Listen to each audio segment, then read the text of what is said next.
भारत के दुश्मन को पालना पाकिस्तान को महंगा पड़ गया है। जानेंगे आखिरकार क्या हुआ है ऐसा। तो वहीं दूसरी तरफ अचानक से अमेरिका ने पाकिस्तान की क्लास लगाते हुए भारत का साथ देने की बात कह दी है। जियोपॉलिटिक्स में बहुत कुछ चल रहा है, हमेशा की तरह जानने को मिलेगा बहुत कुछ। आइए जानते हैं इन खबरों को विस्तार से। पाकिस्तान ने भारत के एक मोस्ट वांटेड को अपने घर में पाला हुआ था। भारत का ये मोस्ट वांटेड पाकिस्तान के कब्जे वाले कश्मीर में जेल में बंद था। अब पता चला है कि ये जेल तोड़कर भाग गया है। पीओके के पुंछ में जिला जेल रावलकोट में मंगलवार को जेल ब्रेक की ये घटना हुई है। इस घटना में 19 कैदी फरार हो गए हैं, जिनमें से कुछ गंभीर अपराधों की सजा काट रहे। एक गार्ड को पूरी तरीके से काबू में लेने और मेन गेट को तोड़कर वह लोग फरार हो गए हैं। इनमें से कुछ मौत की सजा पाने वाले लोग भी हैं। पिस्तौल के बल पर कैदियों ने जेल गार्ड को अपने कब्जे में लिया।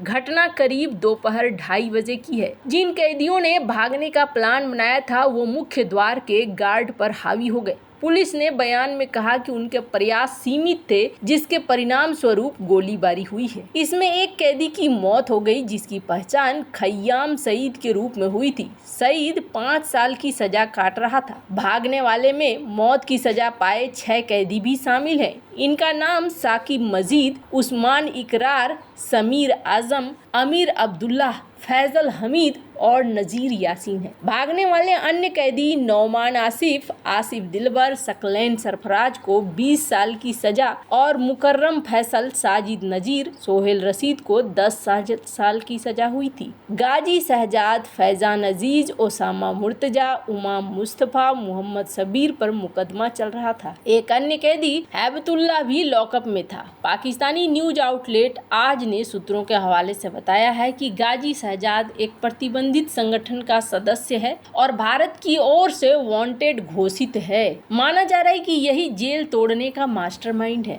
स्थानीय पुलिस प्रमुख रियाज मुगल ने कहा कि जेल से भागे कैदियों का पता लगाने और उन्हें फिर गिरफ्तार करने के लिए बड़े पैमाने पर तलाशी शुरू की गई है। अधिकारियों ने इस बात की जांच शुरू कर दी है कि जेल तोड़ने का कारण क्या है। जेल के कुछ अधिकारियों को उनके पद से बर्खास्त कर दिया गया है, जबकि कुछ अधिकारियों को पूछताछ के लिए गिरफ्तार कर लिया गया है। हाई रिस्क के कैदियों को जेल से निकालकर दूसरी जगह ट्रांसफर किया गया है। अधिकारियों ने कहा है कि बंदूक के बल पर कैदियों ने गार्ड से चाबी छीन ली है। खैर, यहाँ पर लॉ एंड ऑर्डर की सिचुएशन तो पीओके में खराब है ही, और जो सीसीटीवी है वो सीसीटीवी कुछ इस तरीके से दिखा रही है तस्वीरें, जिस तस्वीर में दिख रहा है कि कैदी बड़े ही आराम से निकले जा रहे हैं। सर्च ऑपरेशन शुरू कर दिया गया है। अब कब तक ये वापस मिल पाएंगे ये कहना मुश्किल है, लेकिन एक लिस्ट जारी कर दी गई है।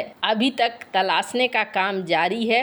आतंकियों का कोई सुराग नहीं मिला है। वैसे ये घटना बतला रही है कि पीओके में स्थिति किस तरीके से बिगड़ती जा रही है। जहां एक तरफ ये सब कुछ चल रहा है, वहीं दूसरी तरफ भारत और अमेरिका के बीच में आखिरकार रिश्ते कैसे हैं। आपको बता दूं, भारतीय प्रधानमंत्री रूस जाने वाले हैं और रूस जाने के इस फैसले के बाद कुछ चीजें बदलती हुई भी नजर आ रही थी। जैसे कि स्क्रीन पर एक आर्टिकल देखिए। अमेरिका ने रूस के साथ व्यापार करने वाली भारतीय कंपनियों को प्रतिबंधों की धमकी दी है। भारत में अमेरिकी राजदूत एरिक गारसेटी ने कहा कि रूस के खिलाफ वैश्विक प्रतिबंधों का उल्लंघन करने वाली किसी भी भारतीय कंपनी को यूरोप, अमेरिका और दुनिया भर में अपने वैश्विक सहयोगियों के साथ व्यापार करने की कोशिश करते समय होने वाले परिणामों के बारे में पता होना चाहिए। ये पहली बार नहीं है जब अमेरिका ने भारतीय कंपनियों को प्रतिबंधों को लेकर चेताया है। इससे पहले अमेरिकी विदेश विभाग ने ऐसा ही बयान दिया था। बिजनेस लाइन के साथ इंटरव्यू में गारसेटी ने कहा कि अमेरिका दर्जनों सहयोगियों के साथ इस विचार के खिलाफ खड़ा है। एक देश को क्रूर बल द्वारा दूसरे की जमीन लेने में सक्षम होना चाहिए। मुझे उम्मीद है कि भारत उस सिद्धांत को पहचानना जारी रखेगा और उन कंपनियों की पहचान करने। बिजनेस लाइन के साथ इंटरव्यू में गारसेटी ने कहा कि अमेरिका दर्जनों सहयोगियों के साथ इस विचार के खिलाफ खड़ा है कि एक देश दूसरे देश की जमीन को कब्जाना बिल्कुल भी सही नहीं है। गारसेटी का बयान इसलिए भी बहुत ज़्यादा खास हो जाता है क्योंकि इस महीने की शुरुआत में जापान ने इलेक्ट्रॉनिक उपकरणों को डिजाइन और निर्माण करने वाले बेंगलुरु के SI2 माइक्रो सिस्टम पर प्रतिबंध लगाने की घोषणा की। कंपनी ने यूक्रेन पर आक्रमण से संबंधित दंडात्मक उपायों से बचने में रूस की मदद की। इसी कंपनी पर इस साल फरवरी में यूरोपीय संघ, पिछले नवंबर में अमेरिका ने रूस के सैन्य और रक्षा औद्योगिक आधार का कथित रूप से समर्थन करने के लिए प्रतिबंध लगाया था। दिलचस्प बात यह है कि SI2 माइक्रो सिस्टम पर अमेरिकी प्रतिबंधों से ठीक एक महीने पहले इसे इलेक्ट्रॉनिक्स और सूचना प्रौद्योगिकी मंत्रालय ने IIT मद्रास में silicon photonics research centre of excellence के शुभारंभ पर उद्योग भागीदारों में से एक के रूप में नामित किया था। रूस को धन और हथियारों के प्रवाह को रोकने के लिए अमेरिका ने कथित तौर पर 4000 से अधिक रूसी व्यवसायियों और व्यक्तियों पर प्रतिबंध लगाया है। गारसेटी ने कहा कि रूस के साथ भारत के ऊर्जा व्यापार में कोई समस्या नहीं है क्योंकि किसी को भी ये आभास नहीं था कि भारत किस तरह के नियमों का उल्लंघन कर रहा है। कई देशों ने मिलकर रूसी तेल के लिए मूल्य सीमा तय की थी जो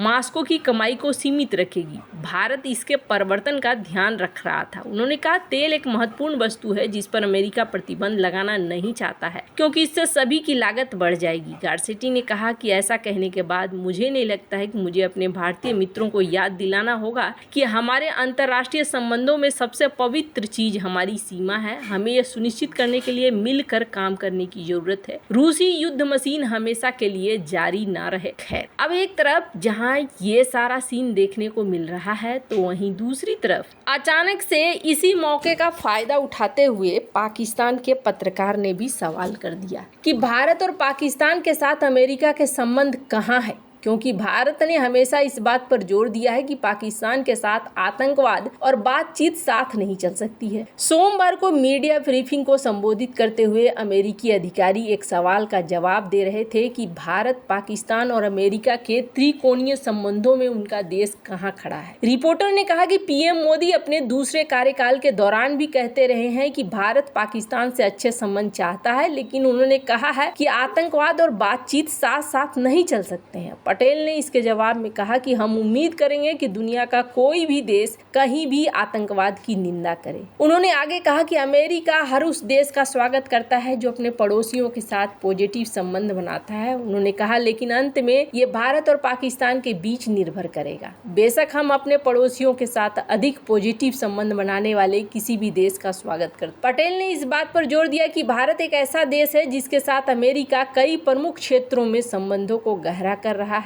उन्होंने कहा कि भारत एक ऐसा देश है जिससे हम कई क्षेत्रों में अपने संबंधों को गहरा कर रहे हैं, खास करके जब हमारे आर्थिक संबंधों को गहरा करने, हमारे सुरक्षा सहयोग को गहरा करने से जुड़ा हुआ है। उन्होंने कहा कि अमेरिकी राष्ट्रपति जो बाइडेन को G7 शिखर सम्मेलन के दौरान पीएम मोदी से मिलने का अवसर मिला था। उन्होंने कहा, ये एक ऐसा क्षेत्र है जहां इस रिश्ते को विकसित करना जारी रखेंगे। इसके अलावा उन्होंने पीएम मोदी की अमेरिकी यात्रा का भी जिक्र किया। उन्होंने कहा कि कोई भी इस तथ्य से अनजान नहीं है कि हमने पिछली गर्मी में राजकीय यात्रा के लिए भारत की मेजबानी की थी। मुझे लगता है कि ऐसे कई क्षेत्र होंगे जहां हम सहयोग को गहरा करना जारी रखेंगे। राष्ट्रीय सुरक्षा सलाहकार जैक सुलिवन ने भी हाल ही में भारत का दौरा किया था। वैसे आपको क्या लगता है, कमेंट कर जरूर बताएं। जल्द मिलते हैं अगले वीडियो में नई खबर के साथ।